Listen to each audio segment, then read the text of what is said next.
반소의 요건에 대해 설명드릴게요. 1. 본소와의 결련성이 있어야 해요. 이것도 사실은 관련성이라고 하는 것이 좀 더 이해하기 쉬웠을 것 같긴 해요. 반소의 목적인 청구가 본소의 청구 또는 방어의 방법과 관련이 있어야 해요. 방어 방법이 뭔지는 최근에 설명을 드렸어요. 원고가 대여금을 청구했는데 피고가 그 대여금의 부존재의 확인을 구하는 것과 같이 원고의 청구 기각 신청 이상의 아무런 적극적 내용이 없는 경우에는 반소로서의 청구의 이익이 없어 허용되지 않아요.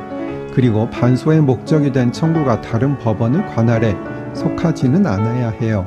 이 본소 절차를 현저히 지연시키지 않아야 해요. 예를 들어 1심에서 재판을 한 10번 정도 해서 거의 끝나갈 무렵에 피고가 반소를 제기했다면 본소를 현저히 지연시킨다고 볼 수도 있을 거예요. 반소 요건 설명드리고 있어요. 본소의 사실심 변론 종결 전이어야 해요.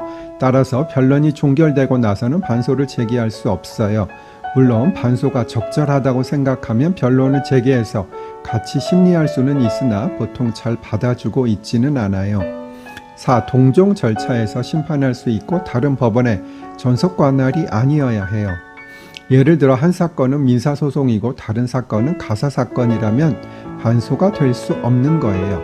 제가 상속사건 많이 하고 있는데요. 상속재산 분할은 가정법원에서 하는 가사사건이고 유류분은 민사사건이에요. 따라서 상속재산 분할 사건이 진행되고 있는데 유류분 사건을 반소로 제기할 수는 없는 것이에요.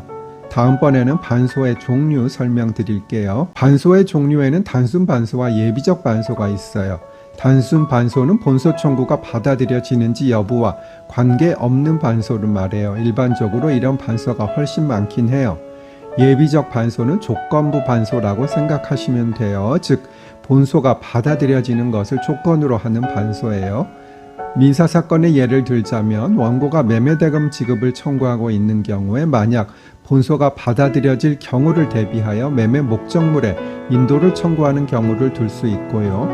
가사사건의 예를 든다면 원고가 이혼 청구를 하고 있는데 피고는 기본적으로 이혼 청구에 대해서 기각을 구하고 있으나 즉 이혼을 하지 않겠다고 하고 있으나 만약 이혼이 된다면 재산 분할을 해달라고 반소를 청구하는 경우겠지요. 다음에는 이혼 사건에서 예비적 반소를 청구하는 것이 좋은지 설명드려요. 원고가 이혼을 청구하는데 피고가 이혼의 기각을 구하고 있으나 예비적으로 재산 분할의 반소를 청구하는 것이 좋을지 제 의견을 말씀드릴게요. 상황에 따라 조금은 다르겠지만 예비적으로 재산 분할의 반소를 청구하는 것은 적절하지 않아 보이긴 해요. 물론 예비적 반소를 제기하지 않았는데 이혼이 되었다면 할 수 없이 나중에라도 재산 분할을 청구할 수밖에 없는 경우가 있습니다. 그러나 예비적으로 반소를 제기하면 많은 노력이 재산 분할의 심리에 들어갈 수밖에 없을 뿐만 아니라 재판부에서도 피고가 이혼을 하지 않겠다는 의사가 진심이 아니라고 의심할 수 있는 가능성이 조금 더 높아진다는 것이지요. 그래서 꼭 이혼을 안 하고 싶다면 예비적 반소도 하지 않는 것이 조금 더 적절해 보이기는 합니다.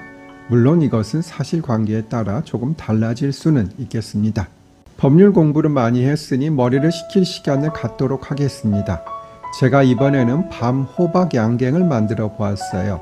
밤은 삶은 것을 사다가 아주 넉넉히 넣었고요. 그리고 호박가루를 넣어서 예쁜 노란색으로 만들었어요. 호박 양갱을 만들려면 팥으로 하면 예쁜 색깔이 나오지 않아 흰 강낭콩으로 만들어 보았어요. 강낭콩은 껍질이 더 두껍긴 하네요. 맛은 팥이나 강낭콩이나 크게 다르지는 않은 것 같긴 해요.